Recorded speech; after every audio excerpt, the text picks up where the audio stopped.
que la gente vaya También. entrando. Vamos a comenzar. Bueno, muchas gracias a todos por estar aquí en esta hora que sé que es un poquito rara para los eventos que solemos hacer, pero por la situación de las compañeras hemos decidido esta hora. Así que, bueno, esperamos que estéis muy bien. Yo soy Alba, soy la coordinadora de LASK y para aquellos que no conozcan a LASK, somos una organización fundada en 1996, que estamos basados en Dublín, y somos un grupo de gente que compartimos pues, la pasión por el cambio social tanto en América Latina como en Irlanda, y que creemos que los derechos de igualdad, justicia social y civil e económica deberían de ser para todos. Con estos eventos lo que intentamos es pues, exponer los retos y las actuales injusticias, tanto en América Latina como en Irlanda, cómo enlazan ambas situaciones y bueno, crear un poco de responsabilidad colectiva y de intercambio de información y de solidaridad entre los pueblos. Estos seminarios son una colaboración que venimos haciendo en los últimos años con el Departamento de Español, Portugués y Estudios Latinoamericanos de la Universidad de Cork, sponsorizados por IRISAID. Y bueno, una vez más me gustaría agradecer a todo el departamento en general y a Carlos Garrido en particular por continuar colaborando con nosotros en estas actividades.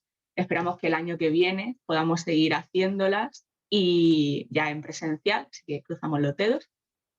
Este seminario está siendo grabado ahora mismo y va a ser subido a nuestro canal de YouTube. Allí vais a poder ver los anteriores seminarios que hemos hecho con la Universidad de Cork de este año, el de activismo online y trabajo cultural y precariedad. También el primero de este ciclo de Defensores de la Tierra, de activismo indígena que hicimos la semana pasada. Y también podréis ver otros vídeos de otros eventos y charlas que hemos ido haciendo a lo largo del año. Al ser un seminario web, los participantes estáis silenciados, pero podéis comunicaros con nosotros a través del chat. Y si queréis dejar preguntas para las panelistas, a lo largo de la exposición tenéis una pequeña casilla de preguntas y respuestas que responderemos una vez que hayamos terminado con la ronda inicial de preguntas ya establecida. Bueno, a los que os vais añadiendo ahora, comentaros eso, que tenemos estos dos canales de audio que deberíais de poder seleccionar cuál queréis utilizar, tanto en español como en inglés. Y bueno, recordarles de nuevo a las panelistas que por favor intenten hablar despacio, de forma calmada. Esto de la traducción simultánea es la segunda vez que lo hacemos, así que bueno, queremos ver qué tal. Respecto a esta charla concreta, bueno, en este seminario queríamos centrarnos en la parte de las amenazas a las que se enfrentan las y los defensores de la tierra, especialmente qué estrategias y prácticas se usan para criminalizarlos o con la intención de legitimar su lucha. Y bueno, como ya he comentado, esta charla va a estar estructurada en una forma de conversación entre nuestras dos panelistas, Jacqueline Romero, de la organización Fuerza de Mujeres de Guayú, en La Guajira, Colombia, e Isabel Macir, del colectivo de resistencia del Carbón de Alta Verapaz en Guatemala.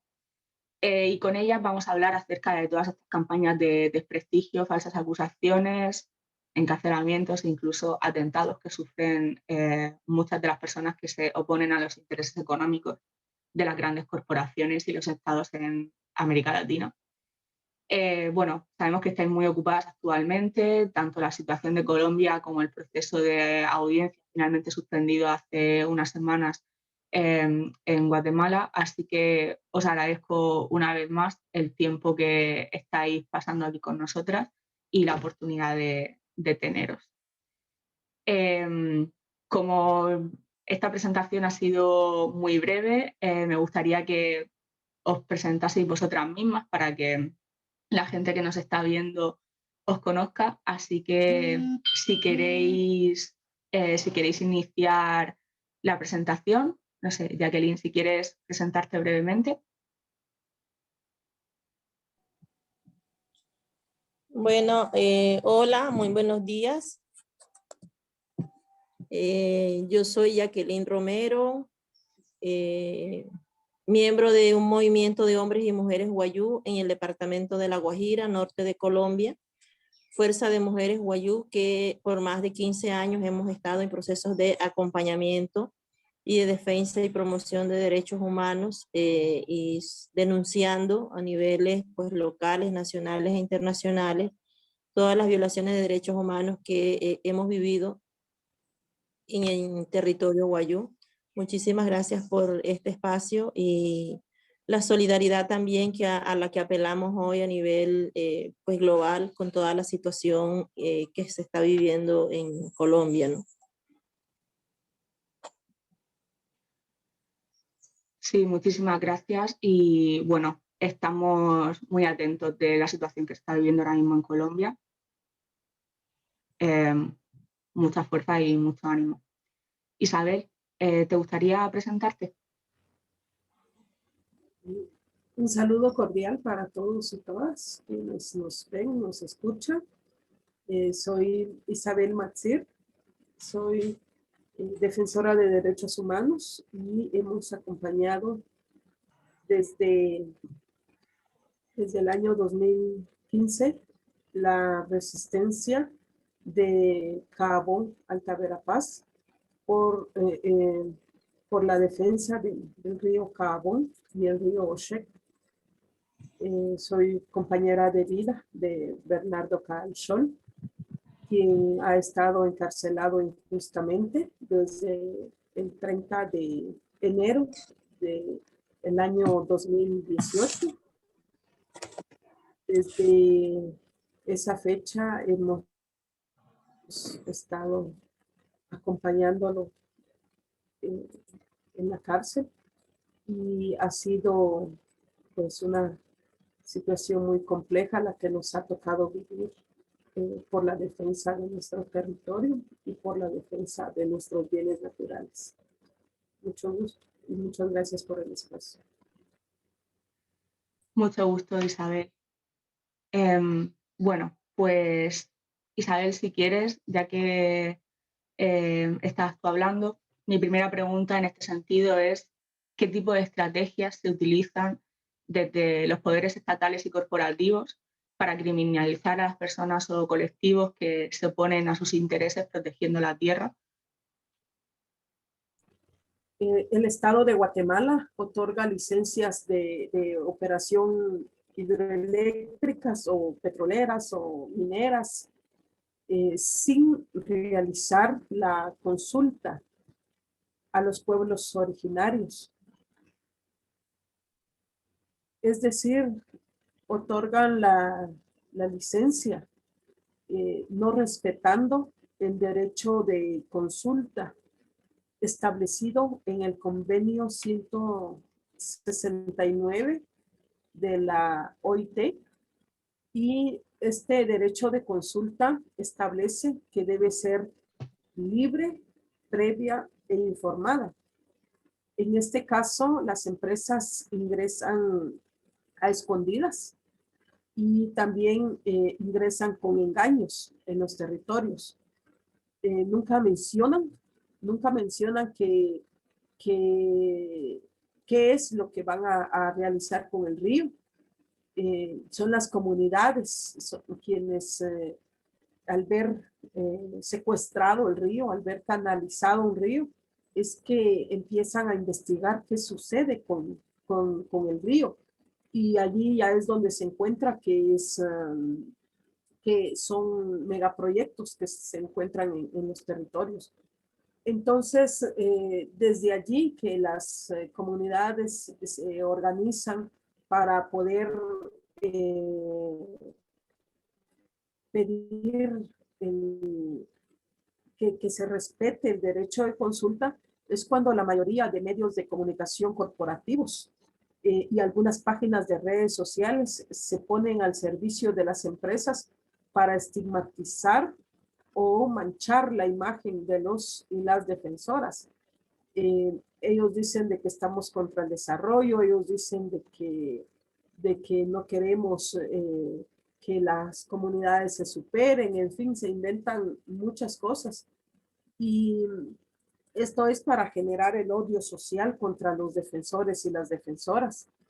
Entonces, cuando se reclama ese derecho de consulta, también las empresas se inventan delitos para perseguir a los líderes y a las lideresas. Y es allí donde el sistema de justicia se pone a disposición de las empresas, girando órdenes de captura sin ninguna prueba o ningún fundamento.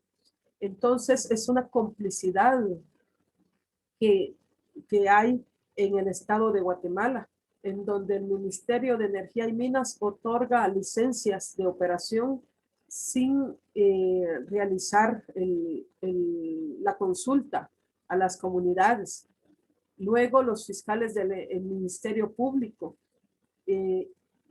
siguen ellos acusando a defensores y a defensoras sin ninguna prueba. Los jueces, las juezas giran órdenes de captura sin ningún fundamento. Los magistrados se hacen todo lo posible con tal de mantener en la cárcel el mayor tiempo posible a los líderes y a las lideresas.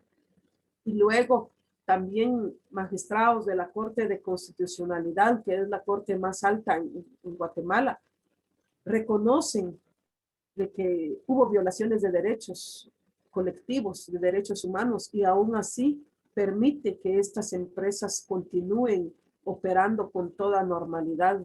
Entonces es una complicidad en todos los espacios, en todas las instancias del Estado para criminalizar a nuestros líderes y a nuestras lideresas. Muchas gracias, Isabel. Jacqueline, la misma pregunta para ti. Desde tu punto de vista, ¿qué estrategias se utilizan desde los poderes estatales y corporativos para criminalizar a las personas que os dedicáis a proteger los intereses de la tierra?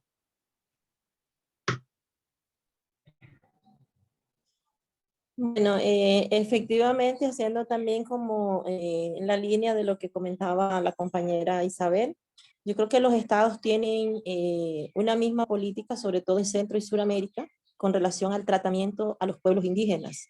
Está muy claro en las acciones en las que vivimos desde nuestros territorios, ¿no? Yo creería que lo que pasa en Guatemala no difiere en nada de lo que nos pasa en el pueblo Wayuu, en el norte de Colombia, a donde tenemos una de las minas a cielo abierto de explotación de carbón más grandes a nivel de Latinoamérica.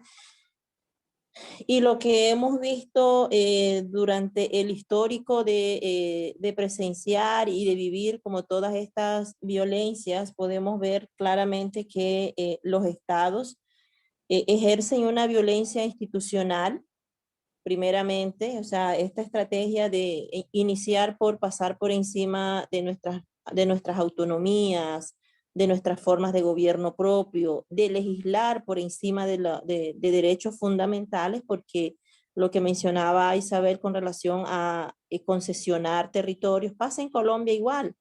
Pasa en Colombia cuando el gobierno subasta las porciones de tierra a donde pueden haber prospección para explotación, exploración de recursos naturales.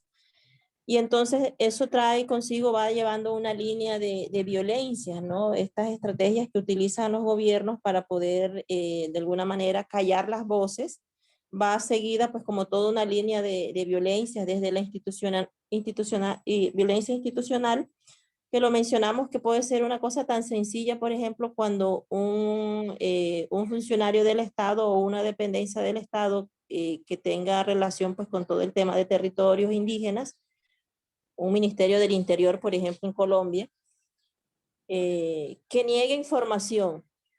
Eso es violencia.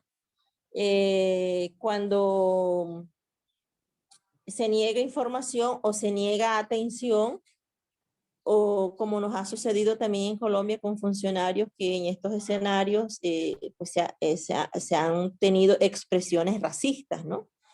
Y que de hecho hoy con la situación que estamos viviendo en Colombia se ha hecho tan presente, no que sea nuevo, no que sea inédito, es una cosa, es un asunto histórico y que eso, todo lo que nos muestra ha sido esa violencia histórica, ese racismo histórico, ese clasismo, desde la institucionalidad, desde quienes ejercen poder, desde quienes ejercen control y decisión en contra de los pueblos indígenas. Entonces, ya luego se van definiendo pues como toda la materialización de estas violencias, ¿no? Cuando tenemos que enfrentarnos a la fuerza pública, cuando hemos tenido que recibir amenazas sin saber de dónde, y cuando lo que encontramos es una institucionalidad que no investiga, que no da resultados y que nos lleva a una línea de impunidad impresionante.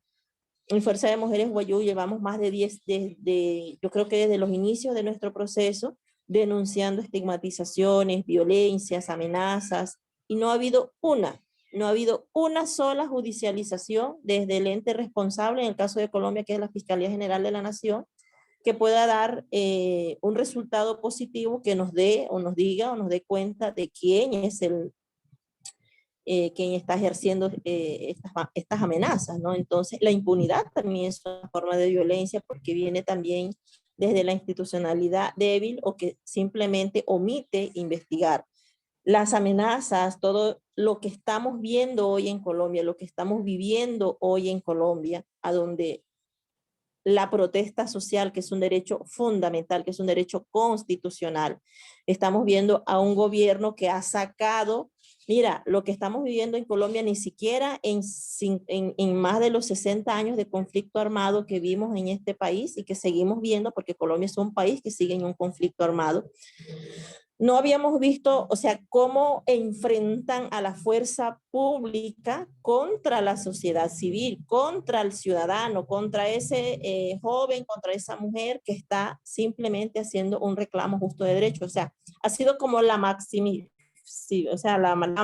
expresión de lo que sistemáticamente siempre ha sido la violencia contra todo lo que es opuesto a los gobiernos que no reconocen derechos, que les cuesta, o sea, tenemos que hacer un esfuerzo para poder exigir, hacer exigibilidad de los derechos que constitucionalmente hemos ganado.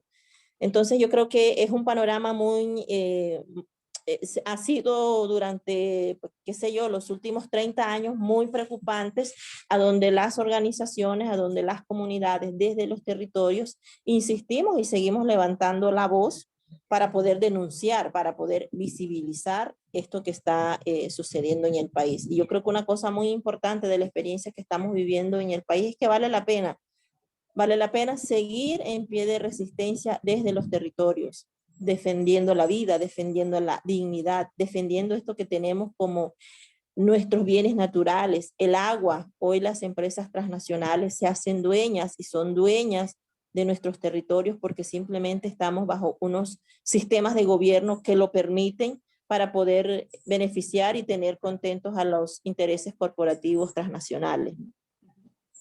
Claro, estáis las dos hablando de que estas estrategias finalmente son las mismas, por lo que nos habéis estado comentando, ¿no? Cómo los poderes estatales, corporativos, jurídicos, económicos, al final en general, se ponen de acuerdo para pasar por encima finalmente de vuestras autonomías y de la ley que ellos, o que se supone que se ha hecho entre todos, lo que estabais comentando, de pasar por encima de las consultas obligadas y demás, esta impunidad ante las amenazas y las violencias. Entonces, creo que mi pregunta siguiente entonces son ¿cuáles son las estrategias más efectivas a la hora de visibilizar este acoso y derribo que estáis sufriendo? No sé si Isabel, ¿quieres comenzar tú?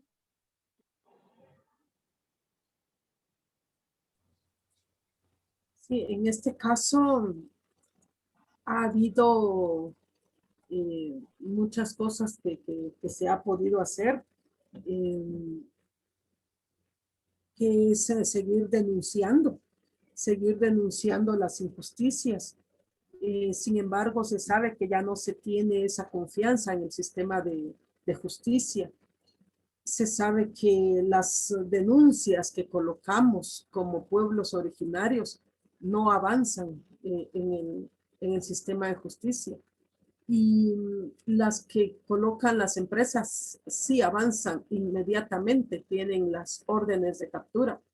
Sin embargo, acá se ha visto un mensaje, el Estado de Guatemala ha dado un mensaje muy claro, que es que cuando las empresas cometen delitos, siempre van a ser respaldados por el Estado de Guatemala.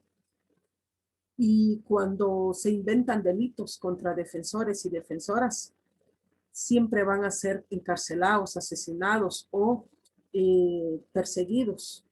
Entonces, en este caso, por ejemplo, una de las denuncias que se colocó como pueblo quechí es prácticamente el haber, que la empresa taló ilegalmente 15 hectáreas de bosque nativo.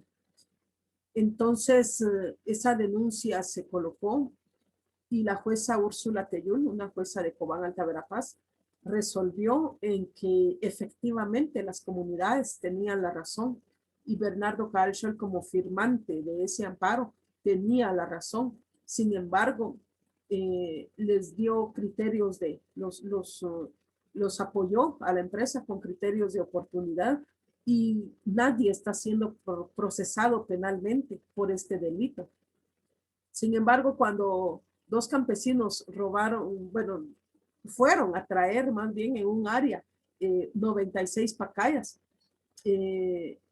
ya con eso, con 96 pacayas que eran fruto importante para la alimentación, ahí sí les dieron órdenes de captura, ahí sí les dieron, los ligaron a proceso, ahí sí hicieron todo lo que pudieron hacer por supuestamente la violación al patrimonio. Entonces, aquí la justicia es muy clara hacia, y el mensaje ha sido muy claro hacia los defensores y las defensoras. Sin embargo, seguimos denunciando las atrocidades que se viven. Acá, por ejemplo, Bernardo Calchol, él escribe periódicamente desde la cárcel.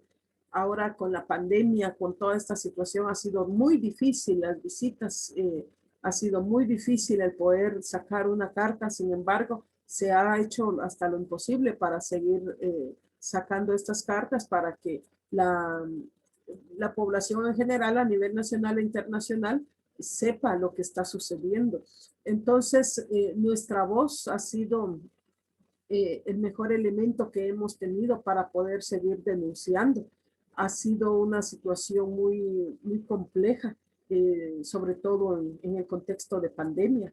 Sin embargo, pues hemos seguido denunciando y también pues estamos acá dando la cara porque siempre hemos dicho que tenemos la verdad, los pueblos tenemos la verdad y por ello es de que estamos acá exponiendo el caso.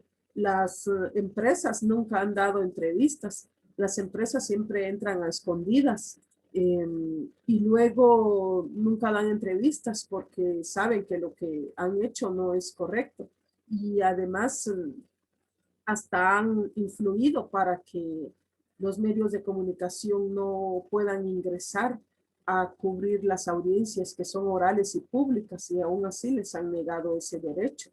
Porque todo lo quieren hacer en silencio, todo lo quieren hacer a escondidas. Sin embargo, la dignidad del pueblo ha sido más grande que el miedo que ha impuesto el Estado de Guatemala. Muchas gracias. Está por lo menos bien, es bueno saber o por lo menos no da un poco de apoyo el hecho de saber que hay algunos medios de comunicación, me imagino que al final siempre son los menos mediáticos porque están menos influidos por los poderes económicos, pero que sí que prestan apoyo y visibilidad a todas estas situaciones.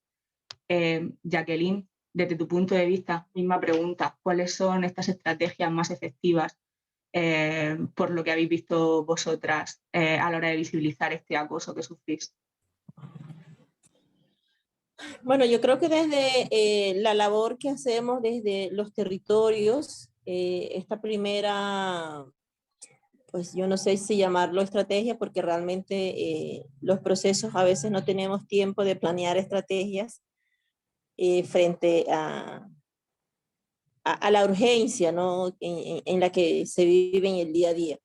Yo creo que una de las cosas que ha sido muy positivas, pues primero desde las alianzas comunitarias, territoriales, entre comunidades, entre organizaciones, y en la medida en que eso se va tejiendo cuando llegamos también a los espacios nacionales, y que esto también nos permite también trascender a espacios internacionales, ¿no? Yo creo que en la medida en que se aumente la visibilidad, se aumente pues como el tono pues de la voz parlante para poder aumentar esa vocería, es una forma, ¿no? Es una de las formas para poder apoyar, para poder también de alguna manera proteger, brindar seguridad a la vida de quienes están en el territorio, ¿no? Porque en última las vocerías comunitarias, los liderazgos comunitarios son, digamos, como el papel para hacer el tiro en blanco, ¿no? Para ser víctima de estas violencias. Entonces, por otro lado, el acompañamiento también de las organizaciones es fundamental en la estrategia jurídica, por ejemplo, y en el caso de La Guajira, cuando hemos denunciado infinidad de violaciones de derechos humanos por parte de la empresa minera, la sistematicidad además que se presenta, pero es un juego muy desigual, ¿no? Cuando las comunidades se sientan a iniciar un espacio de diálogo con un gobierno que viene del lado de la empresa, que viene pues como con toda la infraestructura logística de la empresa, y frente a una comunidad pues que simplemente lo que tiene es la idea de exigir sus derechos, ¿no? Entonces siempre va a ser un diálogo muy desigual,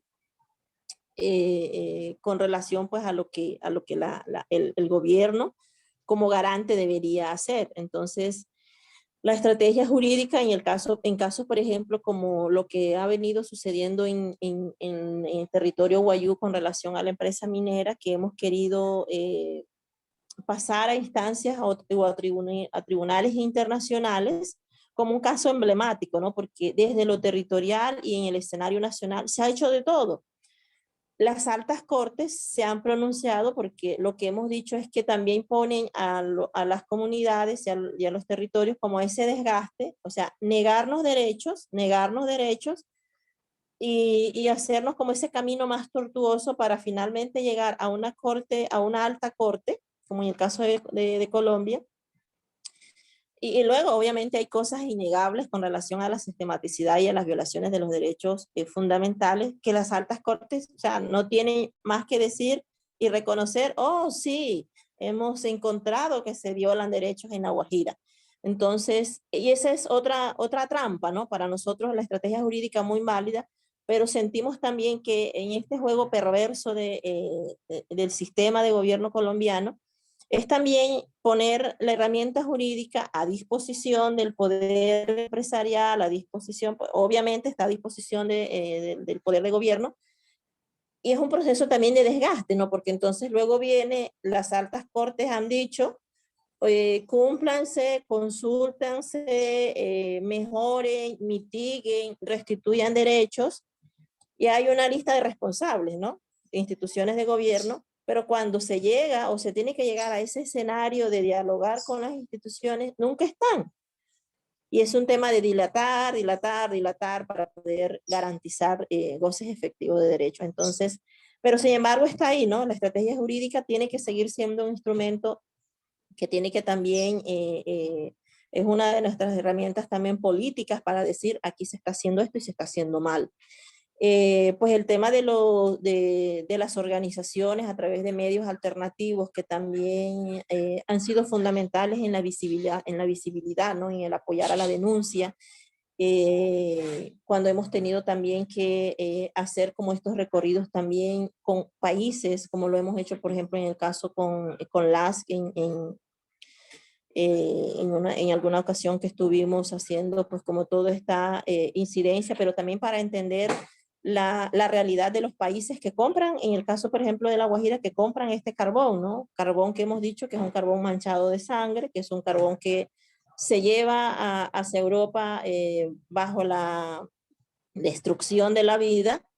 Y entonces también como los gobiernos también afinan un poco sus sistemas de gobierno para exigir que estos estándares de derechos humanos realmente sean garantistas, ¿no? Que no sea simplemente un tema de políticas de Estado, pero que en la realidad en los territorios eso no se aplique.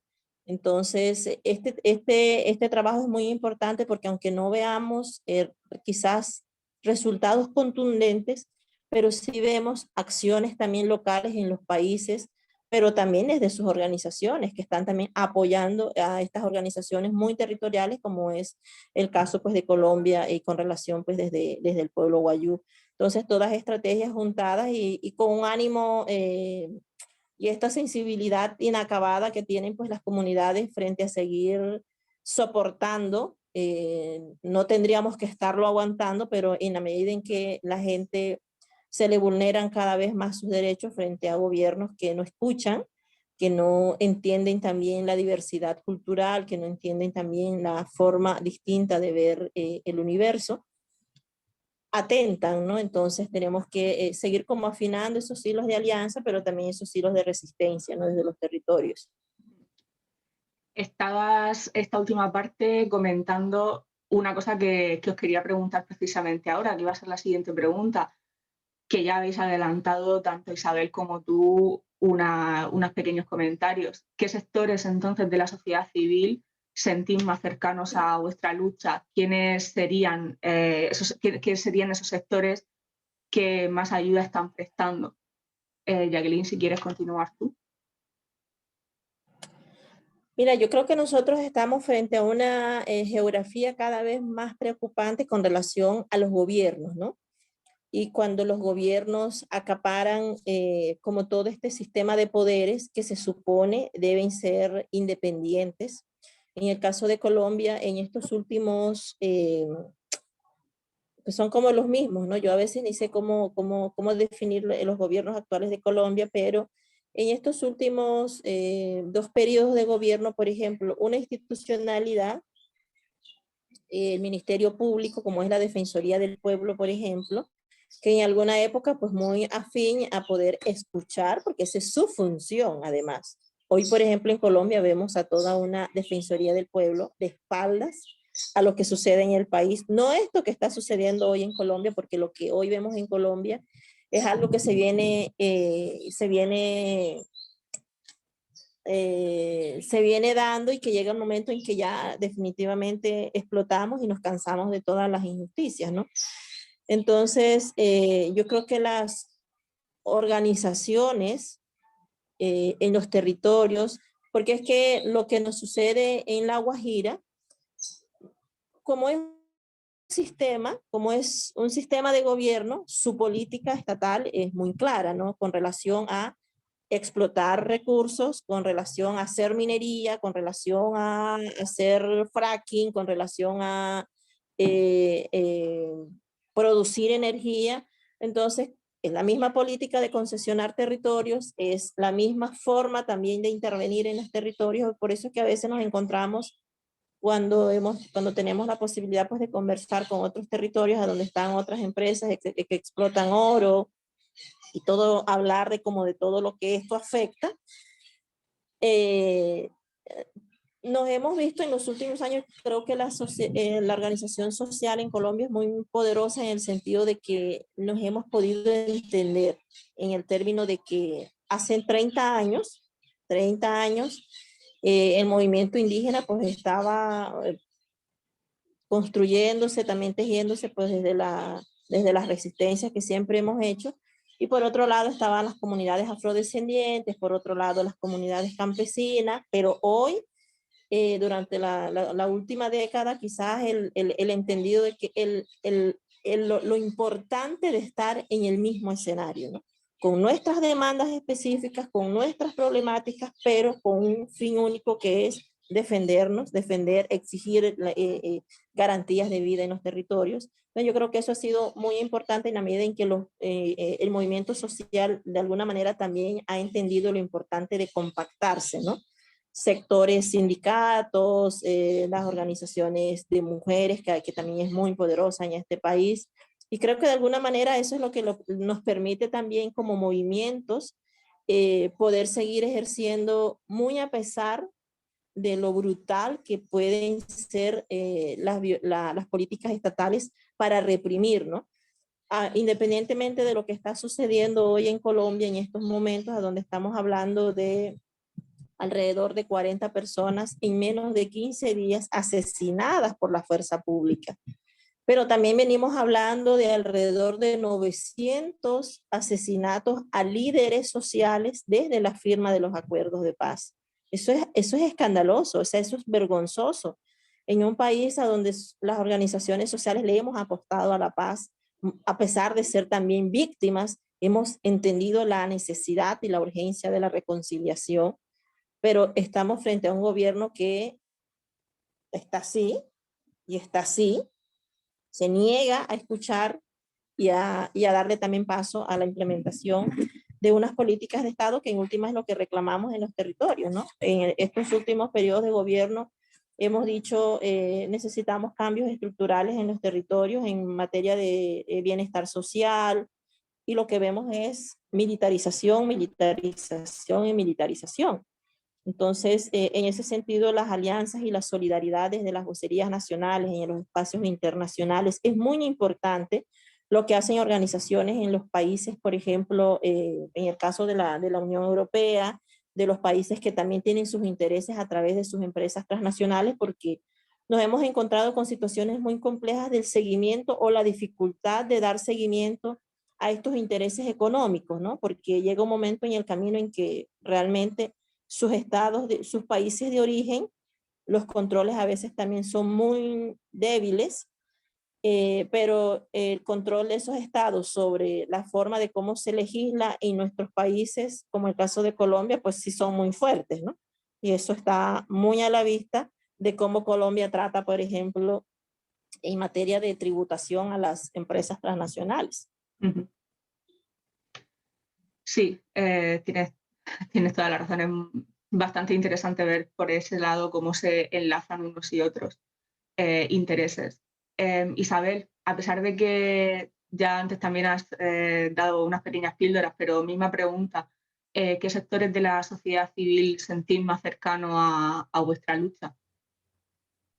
En este caso ha sido algunos medios de comunicación alternativos, no todos, algunos han acompañado, han compartido lo que desde las resistencias se denuncia. También hemos tenido pues bastante acompañamiento de otras resistencias en defensa del territorio, en defensa de la tierra y en defensa del agua. Las organizaciones de mujeres ha sido elemental porque muchas de ellas incluso conocieron a Bernardo Caracollo como parte de otras coordinaciones que tuvieron previo a que fuera encarcelado y sabían bien lo que él representaba y sabían bien de sus valores, sus principios. Entonces, varias organizaciones de mujeres han estado acompañando, algunas organizaciones de derechos humanos. Digo algunas porque algunas dicen ser organizaciones de derechos humanos, pero por diversas situaciones que desconocemos, pues no han estado acompañando. Y a nivel internacional ha sido muy importante el acompañamiento también de varias organizaciones. Por ejemplo, cuando hacen pronunciamientos, cuando envían cartas a la fiscal general del Ministerio Público. En fin, esto también comprendemos bien que no se tiene mucho acompañamiento a nivel nacional por el miedo que ha impuesto el Estado de Guatemala. Desde que expulsaron a la CICIG, desde que el Pacto de Corruptos en Guatemala expulsó a la CICIG, quedó a nivel nacional mucho miedo y saben bien de que todo aquel que acompaña una lucha, todo aquel que se pronuncia, corre el riesgo de ser perseguido, de ser estigmatizado, y en estos casos deben de irse al exilio o bien a arriesgarse, al quedarse al país, arriesgarse a que giren órdenes de captura en su contra. Entonces, o bien que lo que también ha provocado el Estado de Guatemala de asesinatos contra líderes y lideresas. Entonces ha sido pues una lucha inmensa por dar a conocer estas demandas del pueblo de Caabón, por el derecho al agua que se tiene, por el derecho a, siempre decimos el agua es vida, y la Constitución Política de la República de Guatemala establece que garantizan la vida. Entonces, en este caso no lo está cumpliendo. El derecho a la libertad pues no lo ha cumplido, y el derecho a la justicia mucho menos. Entonces, el derecho a la tierra, a un ambiente sano, en fin, ha sido una situación muy compleja, muy difícil que nos ha tocado vivir como comunidades, como familia. Entonces, pero ha sido, pues, sabemos que tenemos la razón, sabemos que son luchas justas, y por ello es de que seguimos en estos espacios, dando a conocer nuestras luchas, para que cada vez más pues se pueda eh, obtener justicia en el país. Y en este caso apelamos bastante al acompañamiento a nivel internacional, porque como ya lo dije, a nivel local estamos bastante claros en nuestra forma de seguir luchando, que es necesario por nosotros, por nosotras y por las nuevas generaciones. Sin embargo, a nivel nacional ha sido muy difícil por las campañas de estigmatización que los mismos que están en el Estado manejan estos medios. Por ejemplo, ha sido, por ejemplo, el caso de Eric Archila. Él fue quien firmó las licencias de operación hidroeléctricas estando como ministro de Energía y Minas, y luego él mismo en sus canales de televisión dedicó mucho tiempo para poder dañar la imagen de Bernardo. Entonces, es un negocio entre mismas familias y un grupo pequeño que está incrustado en el estado de Guatemala. Entonces, en este caso ha sido importante el acompañamiento a nivel nacional, pero siempre sentimos que es muy poco. Le apostamos más a nivel nacional, a nivel local y a nivel internacional, porque entendemos la situación fuerte a la que no se quieren exponer muchas organizaciones a nivel nacional. Claro, lo que estabas diciendo, ¿no? Al final, todos estos poderes e intereses económicos y políticos dentro del mismo país entendemos que es mucho más difícil para las propias organizaciones del país dar la cara, ¿no? Habéis hablado también acerca de diferentes agrupaciones o colectivos que han apoyado y que siguen apoyando en solidaridad los diferentes casos. Mi pregunta en este sentido es, ¿se tejen redes de solidaridad entre diferentes colectivos a nivel internacional que se puedan, o si se utilizan las mismas estrategias, o si hay alguna forma de aprender de las estrategias de lucha conjunta de otros casos, por ejemplo? Ya que, por ejemplo, todo lo que habéis estado diciendo de lo que se hace, de las estrategias que se hacen, que se ejercen desde los estados y desde las corporaciones son las mismas. Isabel, si quieres continuar tú. Se me corta un poquito la señal. La pregunta es... Perdón. Sí, mi pregunta es si, ya que los estados y las corporaciones a nivel internacional utilizan las mismas estrategias para atacar a todos los colectivos, organizaciones e individuos que defienden los territorios, desde vuestros colectivos y organizaciones se tejen redes de solidaridad entre diferentes casos que se puedan dar a nivel de usar las estrategias de lucha conjunta en diferentes países o diferentes lugares dentro de un mismo país. En cuanto a otros países, sí hemos visto esas coordinaciones que hay. Por ejemplo, cuando les mandan las cartas a la fiscal del Ministerio Público, van alrededor de 76 organizaciones. Cuando hacen un pronunciamiento a la ONU, van alrededor de 300 organizaciones.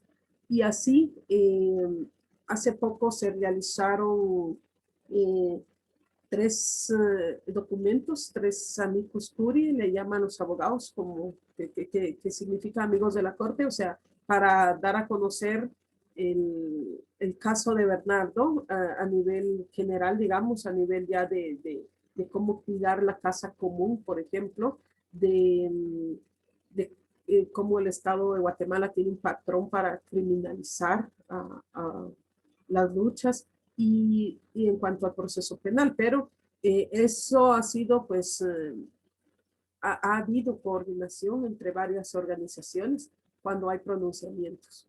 A nivel nacional ha sido difícil.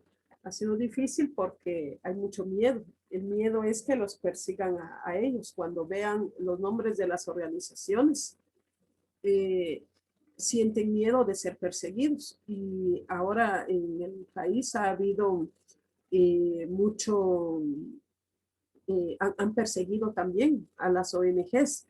Entonces, que son las organizaciones no gubernamentales. Entonces, están en una situación compleja en decir, bueno, nos arriesgamos o no nos arriesgamos o preferimos seguir sobreviviendo como ONG. En fin, ha habido mucho temor. Ayer veíamos la captura, por ejemplo, de el ex jefe de la SAT que estuvo cobrándole los impuestos a la gente que siempre lo había evadido. Y pues nuevamente se inventan delitos y lo capturan. Entonces ese ha sido el patrón establecido, el perseguir. Aquel que levanta la voz, aquel que saca la cabeza, pues inmediatamente es reducido nuevamente a estos casos de criminalización. Entonces, realmente ha sido mucho la persecución y sabemos bien que son las mismas estrategias que utilizaron durante el conflicto armado interno, que duró 36 años en Guatemala. Es el seguimiento de estas políticas de persecución a líderes y lideresas. Entonces, lamentamos la situación que nos ha tocado vivir, pero también que otras familias, otras resistencias están viviendo, pero no se ha tenido el acompañamiento a nivel nacional de tejerse, entretejerse las acciones entre organizaciones, entre todos los sectores de la sociedad. Son tantas luchas también por la niñez, por la juventud, por diversos temas. Entonces, es tanto que el país a veces no puede, digamos, o sea, las organizaciones no pueden con todo. El Procurador de Derechos Humanos, por ejemplo, ha hecho lo posible, pero son tantos casos y también ellos han sido muy perseguidos. Entonces, en ese caso no ha sido posible darle el tiempo, dar lo que tienen que hacer, digamos, para poder, en este caso, vivenciar todas las injusticias que está sufriendo las comunidades de Caabón, pero específicamente Bernardo Cahalchol, que llevan 3 años, 3 meses de estar en prisión injusta. Entonces, lo que les pedimos siempre es que se enteren del caso por medio de las resistencias, porque siempre engañan a la población diciendo que estamos en contra del desarrollo. Y nuestra pregunta siempre ha sido, ¿desarrollo para quién? Porque en este caso, Alta Verapaz ha sido el departamento donde más hidroeléctricas han operado durante los últimos más de 20 años. ¿Y qué resultado ha traído esto? De que el departamento de Alta Verapaz es el departamento más pobre del país. Lo dicen estudios serios. También dan la idea de que las hidroeléctricas van a brindar energía eléctrica a la población y que va a ser más barato. En realidad, Alta Verapaz es el departamento que menos servicio de energía eléctrica presta a las viviendas del departamento. Entonces, son las mentiras que no les interesa que lo podamos decir, porque saben que con eso se les cae todo el negocio y las acciones perversas que han impuesto en contra de los líderes y las lideresas. También es el caso de Alta Verapaz, es el departamento que lleva el primer lugar en índice de impunidad, más del 97% de índice de impunidad. Y esto lo dijo la CICIG, o sea, lo publicó la CICIG, fue un estudio serio. Entonces han sido muchos temas a las cuales no les interesa abarcar. Algo tan elemental es el derecho a la alimentación. Y Alta Verapaz es el departamento que siempre está dentro de los departamentos con más altos índices de desnutrición. Y anualmente mueren muchos niños y niñas por desnutrición. Y todo esto tiene su explicación cuando se le quita el acceso al río, por ejemplo, cuando se quita el acceso a la tierra. Y acá, en este caso, donde no llega, en estos casos, en las comunidades donde no llega el trabajo, no llegan las carreteras, no llega servicios del Estado de Guatemala, lo único con lo que se cuenta es con la madre naturaleza, con los bosques, con los ríos, y cuando somos despojados de estos únicos bienes naturales, allí es donde se convierte ya esta situación en una lucha de vida o muerte. Y los ríos los concesionan por 25 o 50 años, no es algo que se vaya a resolver mañana, no es algo que se vaya a resolver en una semana. Entonces, cuando hay estas muertes, nunca lo asocian a que antes, por ejemplo, tenían jutes, tenían cangrejos, tenían peces para poder alimentarse. Y ahora que capturaron el río, que secuestraron el río, ya no se tiene ese acceso. Entonces, que antes ya tenían las montañas, los cerros, pero luego con engaños o de forma ilegal usurpan, las empresas están usurpando estos terrenos comunitarios, estos terrenos nacionales. Allí es donde realmente afectan directamente a miles de familias. Pero esas verdades, esos datos estadísticos nunca los dicen y tampoco lo pueden decir los periodistas porque son perseguidos o simplemente no les permiten publicar ese tipo de estudios. Entonces ha sido pues una lucha constante, una lucha fuerte. Sin embargo, sabemos que esto nos pone en más alto riesgo, estamos más vulnerables. Sin embargo, pues siempre hemos dicho que es nuestra verdad la que debemos dar a conocer y por ello es de que seguimos pues denunciando estas atrocidades que vivimos de parte del Estado de Guatemala. Por supuesto. Jacqueline, desde tu punto de vista, misma pregunta. Desde vuestro caso concreto, ¿se tejen redes de solidaridad entre diferentes colectivos o diferentes casos a nivel nacional o internacional que os puedan ayudar a utilizar estrategias de lucha conjunta? Sí, yo creo que lo que mencionaba anteriormente con relación a, pues, a las estrategias de la resistencia, precisamente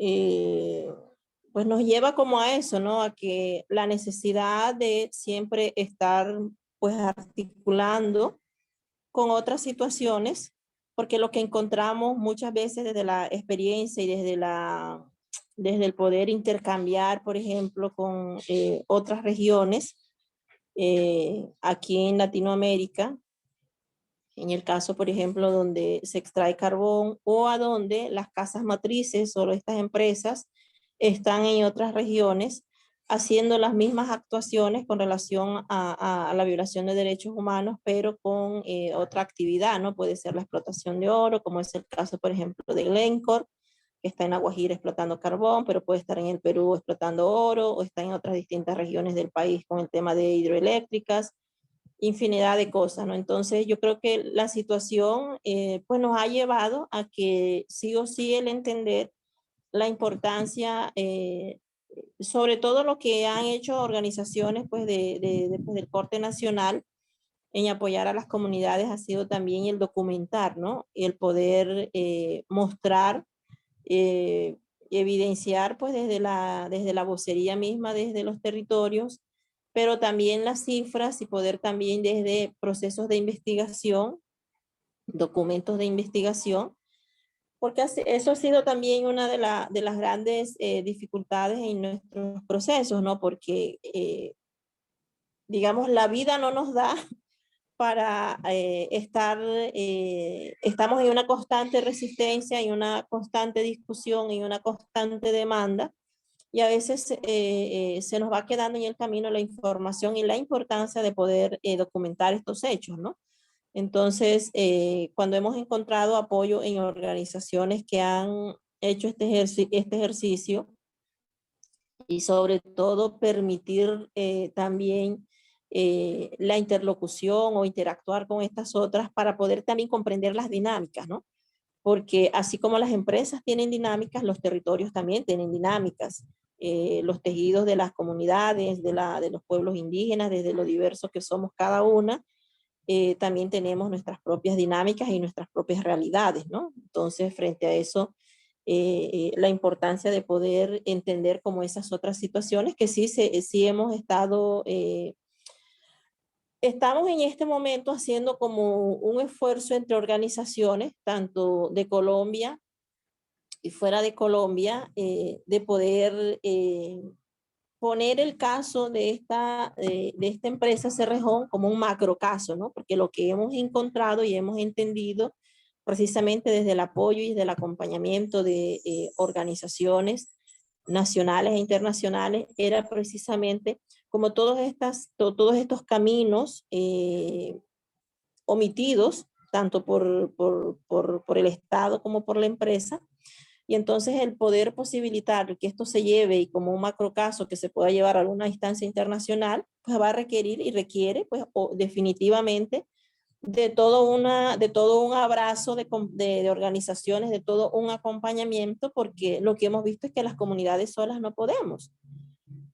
Las vocerías desde los territorios, aparte de tener que tener un miedo constante por ser asesinados, por ser asesinadas, digamos que la condición y la situación de las comunidades, o sea, no nos da la vida para eso, ¿no? Entonces, en ese sentido, la solidaridad y el acompañamiento de organizaciones muy importantes que han puesto pues como todo ese empeño también desde la sensibilidad humana de las personas que están ahí, posibilita eso, ¿no? En el caso, por ejemplo, de este caso que te estoy hablando de la empresa Cerrejón, junto con otras organizaciones aquí en Colombia, la cual pues se pretende llevar a tribunales internacionales pues, por la misma omisión que ha tenido el Estado colombiano con relación pues como a la línea histórica y la sistematicidad de violencia que ha ejercido sobre el pueblo wayú.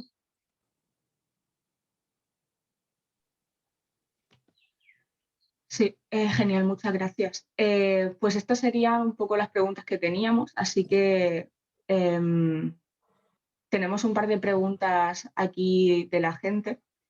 La primera sería cuáles son las situaciones específicas legales que están causando, que están haciendo que las Cortes tomen el lado de las compañías en contra de las poblaciones locales. No sé, Jacqueline, si quieres comenzar tú.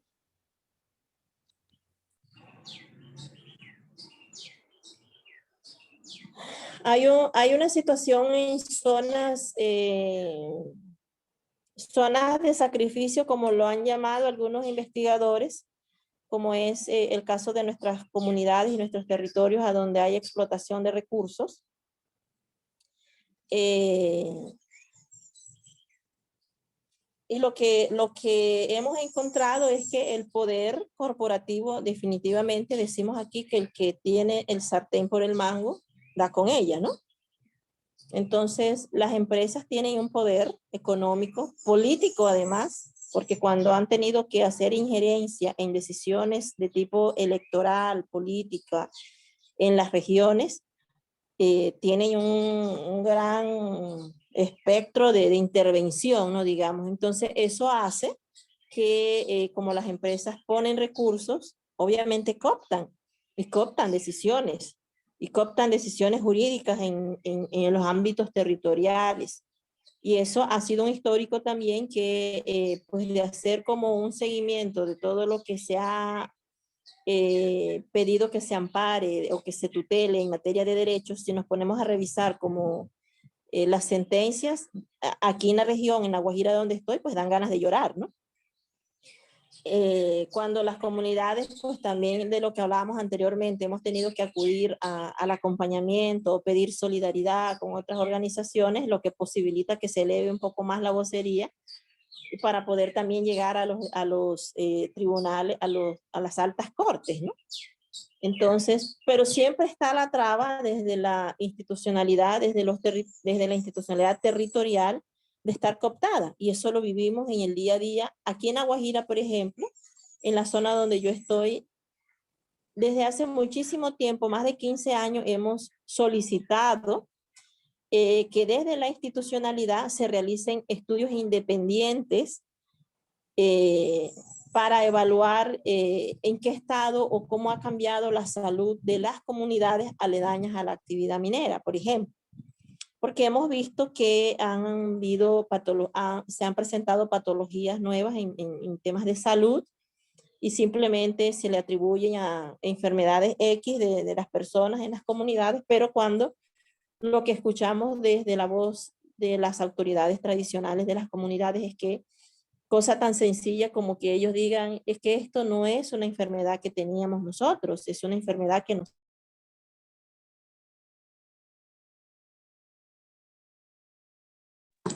Entonces, obviamente las instituciones de salud públicas no lo van a hacer porque ellas reciben recursos de la empresa para todos sus proyectos de promoción, prevención, qué sé yo, reciben recursos de la empresa. Entonces no van a hacer estudios que digan o que den razón, que demuestre definitivamente que hay una afectación en la salud, por ejemplo. Y lo que hemos hecho es que organizaciones independientes han hecho estudios independientes de demostrar que hay metales pesados en el agua, por ejemplo, que se ha afectado a la salud de plantas y de animales. Y cuando han tenido que recibir esos resultados, la empresa ha demandado. Nosotros tenemos un caso muy reciente con Indepaz, que es una organización no gubernamental que hizo un proceso de investigación y todo un estudio de aguas aquí en el sur de La Guajira, y cuando los resultados se dieron, que fueron alarmantes además, la empresa los demandó porque no compartían, porque no era real, y claro, porque no lo está diciendo la empresa. Entonces creo que es una situación muy amplia también, pero muy entendible, porque es como el que tiene el poder, ejerce el poder, mal o bien lo ejerce, no importa quién se lleve por delante, porque lo que tenemos muy claro es que las empresas, su único fin es económico. No les interesa garantizar derechos, no les interesa cuidar el agua, porque son personas que a la larga no están en los territorios, ¿no? Entonces, poco les importa lo que vayan destruyendo a su paso. Claro, es lo que estabas comentando al principio, que también estaba comentando Isabel, de esa interdependencia entre el Poder Judicial, los intereses económicos, el interés político, que se crea una gran bola enorme contra la que luchar. Isabel, misma pregunta. Desde vuestro caso, ¿cuál han sido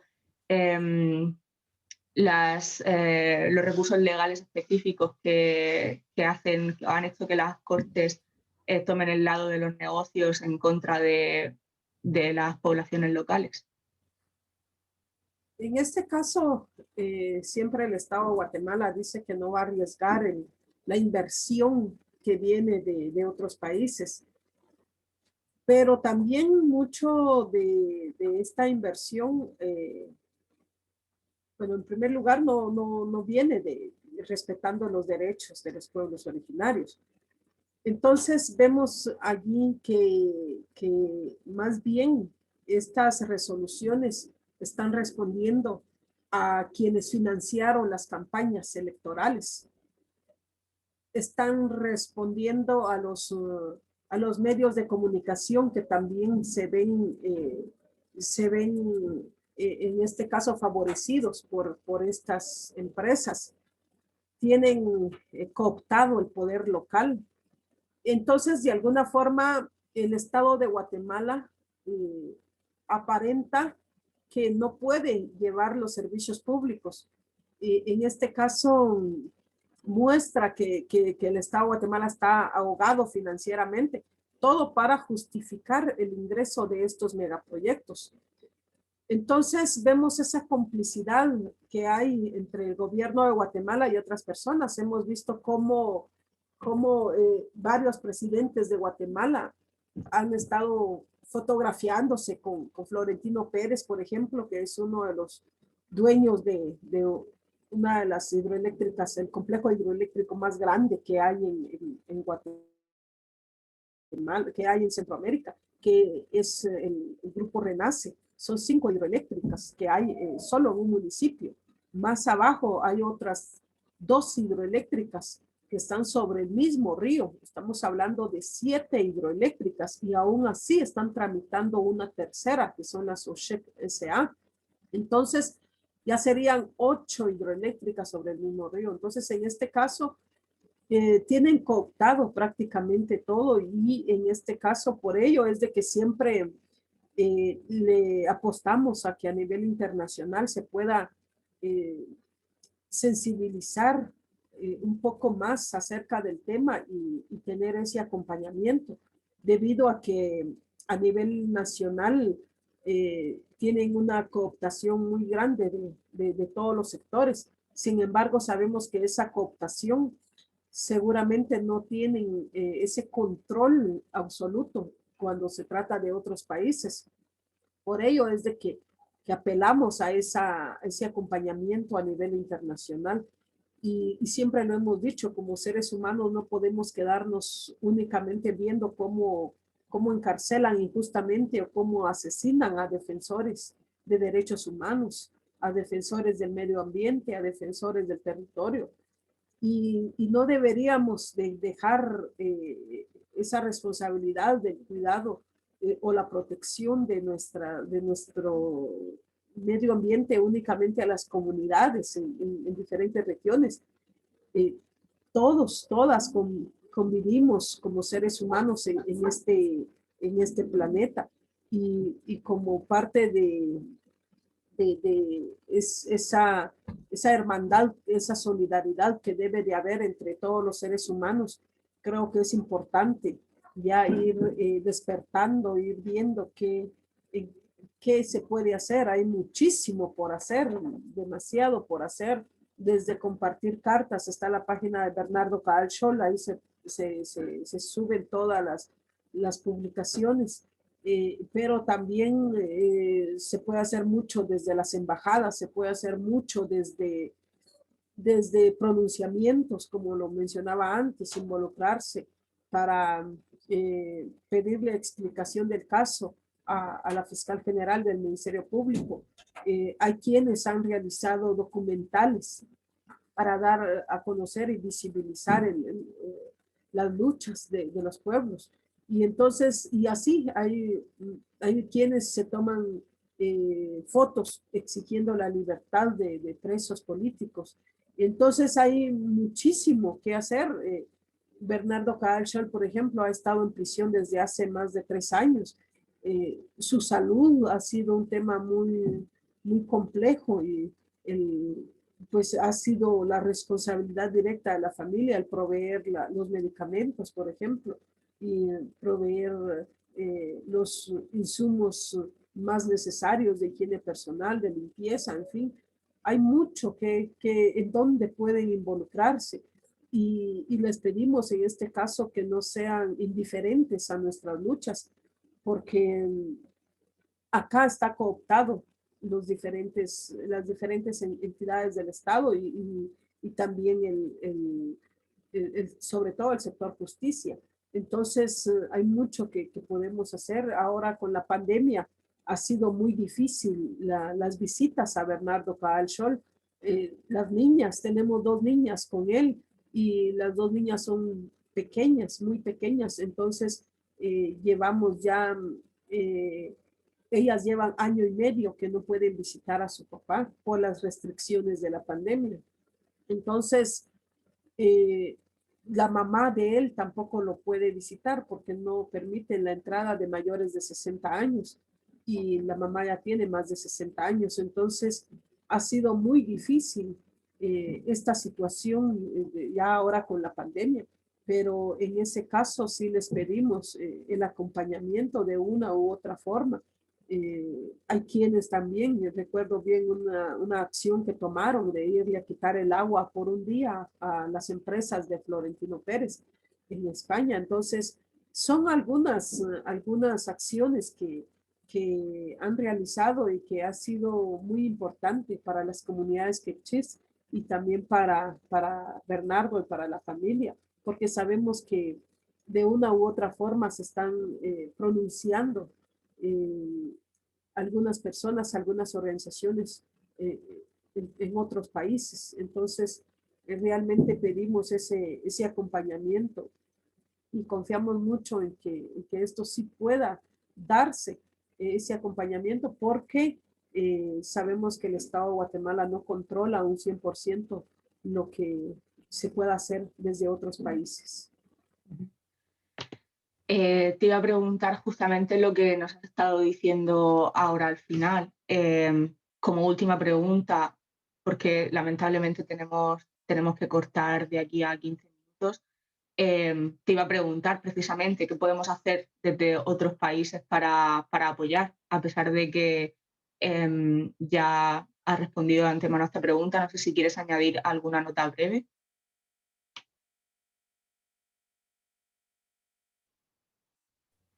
No, solamente que se puedan generar estos espacios de discusión en, en, desde nuestro espacio de trabajo, de familia, desde diferentes lugares, desde nuestras clases, por ejemplo, en las universidades, en diferentes espacios. Es bueno hablar estos temas y sobre todo tener pues la información fidedigna que viene de los líderes y las lideresas y también de los pueblos en resistencia.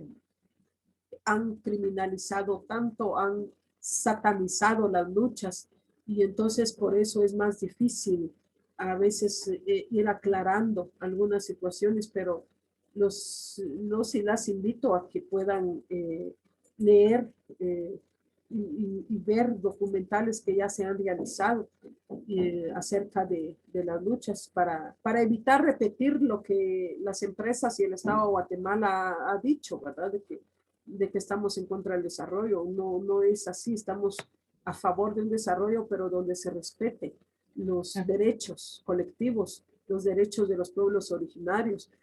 Y esto es importante que podamos como tenerlo claro.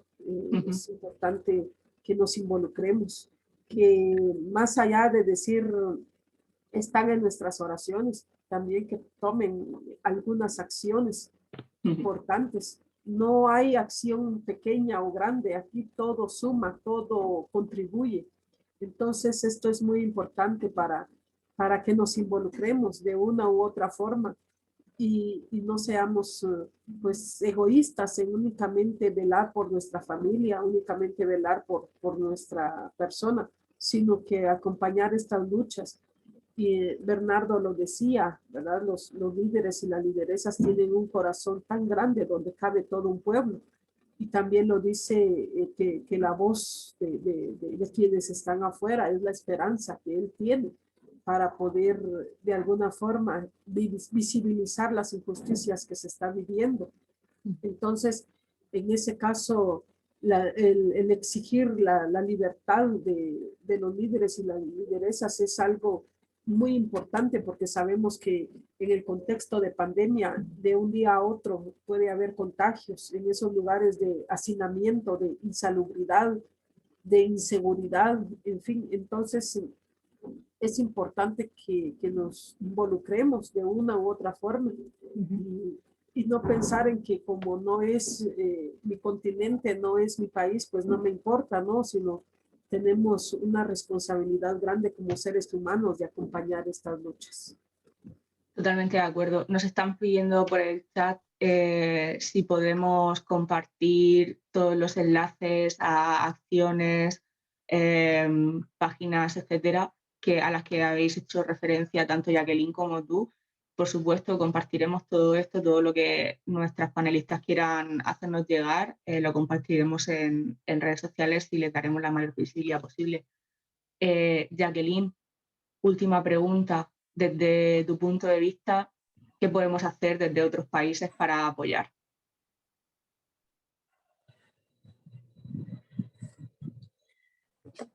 Bueno, en consonancia nuevamente con Isabel, yo creo que bien dice la frase que la solidaridad es la ternura de los pueblos, ¿no? Entonces, en la medida en que todas las situaciones, sabemos que son tantas, son muchísimos las violencias, la sistematicidad en la violación de los derechos fundamentales dentro de los territorios, pero lo que nos ha, digamos, lo que nos ha servido para poder seguir poniendo de manifiesto lo que sucede, para poder seguir visibilizando lo que sucede es precisamente estos escenarios, ¿no?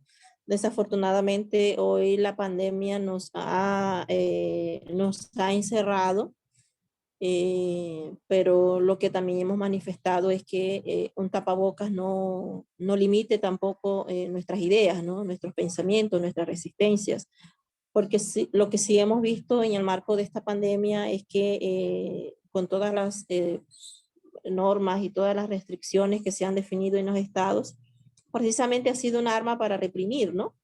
Porque tenemos una serie de problemas, que es una de las cosas que se está viviendo hoy en Colombia, y es que la pandemia pues agudizó como todo esto que ya venía, todos los temas de salud, de educación, de derechos laborales, derechos de pueblos indígenas, y ha sido como toda una acumulación de situaciones que en el marco pues de una pandemia, si la gente ha visto la necesidad de salir, ha visto la necesidad de manifestarse, eso está diciendo que las cosas en los países no está bien. Entonces, en la medida en que podemos entender también que la pandemia ha sido usada también muy favorablemente solo para los gobiernos, porque en el caso de Colombia, por ejemplo, ha sido utilizada específicamente en el tema de los pueblos indígenas, ha sido utilizada la pandemia para legislar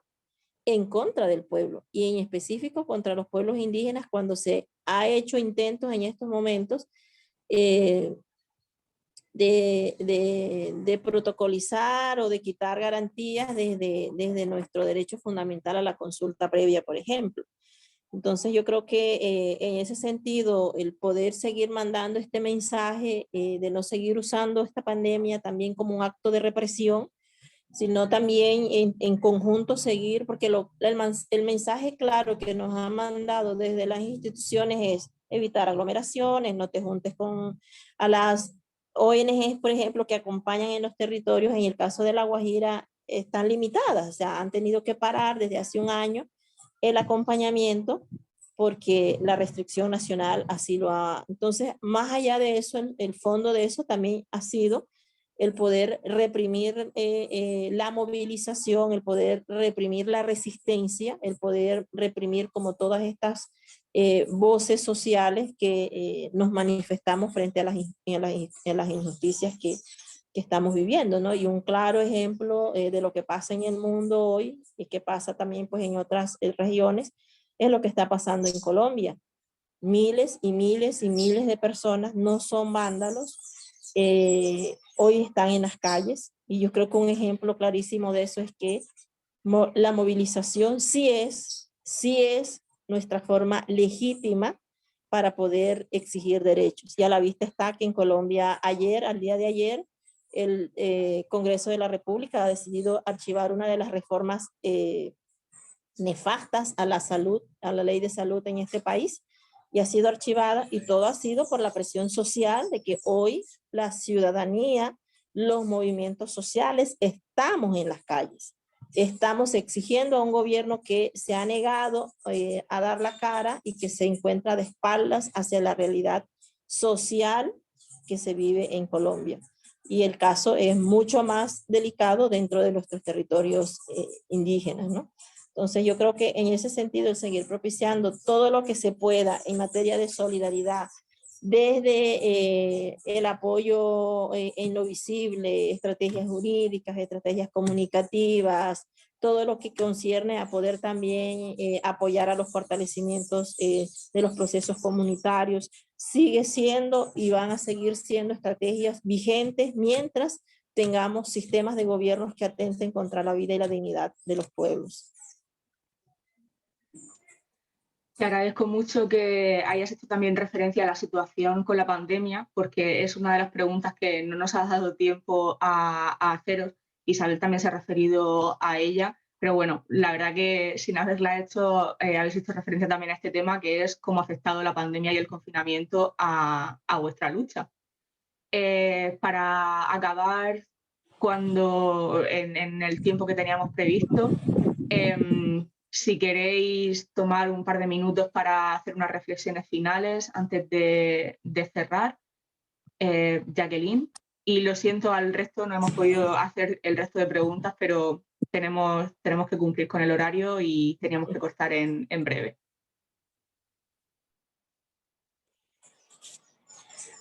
Vale. No, yo creo que como un mensaje final es la gran responsabilidad que tenemos como ciudadanos, ¿no? Y ciudadanas del mundo. Creo que una de las cosas que estamos viviendo hoy en Colombia en el medio de esta represión tan brutal ha sido también la forma de cómo se ha pretendido silenciar, desde quitar internet en las zonas a donde están las manifestaciones, desde violentar también a los medios de comunicación, pues los alternativos, ¿no? Porque también hay que reconocer que estamos frente a unos medios que a favor pues también del sistema de gobierno y que replican lo que el gobierno le interesa que replique. Entonces creo que en ese sentido, sí, en el caso de Colombia ha sido muy poderoso, por ejemplo, ver cómo la ciudadanía, tanto colombiana que está como migrante en muchos países en Europa, también se ha movilizado, pero también con acompañamiento de los ciudadanos de esos estados, ¿no? Entonces creo que eso es muy poderoso con relación a mandar el mensaje a los países también de que hay que atender los temas de cómo se están violando los derechos humanos por parte de los estados, en el caso específico nuestro en Colombia, y que es muy importante el poder seguir contando, pero también seguir diciendo que nos están viendo de otros lugares, ¿no? Que no es que estamos en un conjunto cerrado y que aquí pasan cosas y que nadie se está dando cuenta. O sea, el mundo se está dando cuenta. Y lo que apelamos también es como a la hipocresía, a que baje también o termine también la hipocresía de organismos como Naciones Unidas en los que esperamos que sean contundentes en hacer este llamado al gobierno colombiano frente a la militarización de la protesta social, frente a sacar armas contra la sociedad civil. Nos han dado un tratamiento de guerra a la protesta civil, le ha dado este gobierno de Iván Duque un tratamiento de guerra, y eso pues tenemos que seguirlo denunciando, ¿no? Porque tienen que haber también sanciones frente a eso. No podemos seguir permitiendo que, porque los gobiernos actúan desde lo que ellos consideran es lo constitucional y lo que les corresponde, seguir manteniendo una impunidad frente a la lista y frente al río de sangre que van dejando con toda esta represión que se está viviendo. Entonces sería aprovechar y bueno, agradecerles muchísimo este espacio en la medida en que también hacemos conciencia pues a esas otras ciudadanías en el ejercicio también de poder contar y poder visibilizar lo que sucede, es también el poder activar esos puntos de la sensibilidad humana, ¿no? Entonces, sería hasta eso y muchísimas gracias por el espacio. Nada, Jacqueline, muchísimas gracias a ti por tomarte el tiempo y totalmente de acuerdo. Finalmente, estas cosas, bueno, como habéis dicho tanto Isabel como tú, no solamente nos afectan a la zona concreta o al pueblo concreto, a la región o el país, sino que de cualquier manera nos acaban afectando a todos. Así que nada, de nuevo muchísimas gracias por haber pasado este ratito con nosotras. Y Isabel, unas últimas reflexiones finales antes de que cerremos. Bien, les pido a quienes nos escuchan, a quienes nos ven, que por favor acompañen las luchas de los pueblos originarios, la lucha de las comunidades que reclaman los derechos colectivos, los derechos más elementales que hacen una gran diferencia entre la vida y la muerte, de la niñez, de la juventud, de quienes son adultos, de quienes son ancianos, ancianas, porque el Estado de Guatemala ya nos ha reprimido bastante. También acá la pandemia la han utilizado únicamente para su beneficio, para seguir colocando más megaproyectos y al mismo tiempo restringen el derecho de manifestación. Entonces, ha sido una situación muy difícil en donde, por ejemplo, en el caso de Bernardo, en 5 ocasiones suspendieron la audiencia para conocer una apelación que habían colocado por la sentencia que le habían dado, que era de 7 años con 4 meses. Entonces, por 5 ocasiones, eso llevó casi 2 años de retraso. Y realmente es importante que sepan que el hecho de que hay un preso político en un territorio, eso no solo afecta al quien está dentro de la cárcel, afecta a sus hermanas, a su mamá, a sus hijas, a la pareja, a todos y a todas quienes acompañan la resistencia. Han dado acá el mensaje de que quien se atreve a denunciar es perseguido. Entonces han generado mucho miedo, mucho terror, y por ello es de que es importante que a nivel internacional se pueda tener ese acompañamiento. Está, por ejemplo, la petición de firmas que realizó o que está realizando Amnistía Internacional. Es importante que nos unamos en firmar la petición para la libertad de los defensores y las defensoras de derechos humanos.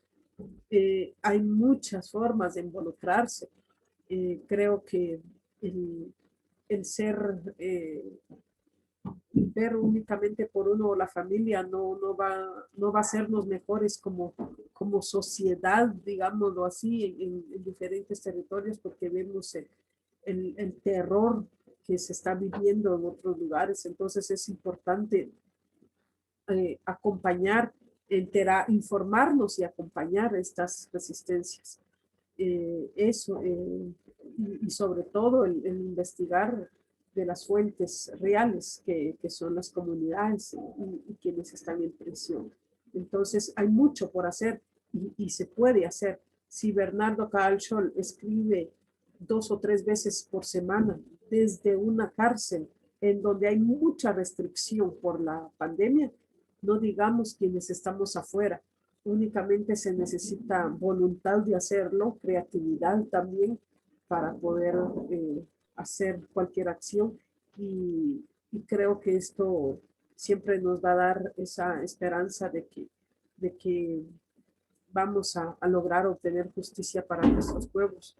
Pero lamentablemente aquí el pacto de corruptos, como es llamado a quienes solo ven los intereses de ciertas personas traicionando al pueblo de Guatemala, ese pacto de corruptos ha sido un daño enorme para la población en general y por ello es importante tener ese acompañamiento.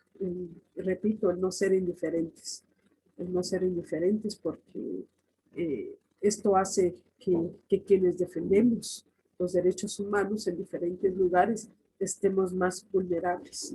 Entonces, les agradezco mucho el espacio y pues a continuar. Estamos a la disponibilidad para cualquier otra actividad que se pueda coordinar, entrevistas, lo que sea. Estamos aquí a disponibilidad para dar a conocer las violaciones de derechos humanos que estamos viviendo. Muchas gracias. Muchísimas gracias, Isabel. Al final, como bien has dicho y ha dicho Jacqueline, se puede hacer mucho, solamente hace falta voluntad, creatividad y eso, sobre todo mucha voluntad. Bueno, pues vamos a cerrar ya. Unos recordatorios finales antes de terminar. Deciros que subiremos este seminario a nuestro canal de YouTube a lo largo de esta semana para si queréis volver a verlo, compartirlo, etcétera. Como ya os he comentado al principio, están también otras charlas que hemos hecho este año con el Departamento de Español, Portugués y Estudios Latinoamericanos de la Universidad de Cork, para que podáis también revisarlas. Es importante para nosotros que rellenéis el formulario de feedback que ha aparecido al final del webinar, que os aparecerá ahora y que también hemos puesto en el chat para saber cómo podemos mejorar para futuros eventos. Desde ya os pido perdón por los problemas técnicos que hemos tenido. Es una situación compleja gestionar esto. Os invitamos a que busquéis en redes sociales y nosotros compartiremos toda la información que las panelistas nos hayan hecho llegar y que nos vayan haciendo llegar a lo largo de estos días. Os animemos a que las busquéis en redes sociales y que busquéis a las diferentes organizaciones a las que han hecho referencia. También os podéis encontrar a nosotros tanto en Facebook como Latin American Solidarity Center, como en Twitter e Instagram como Las Dublín.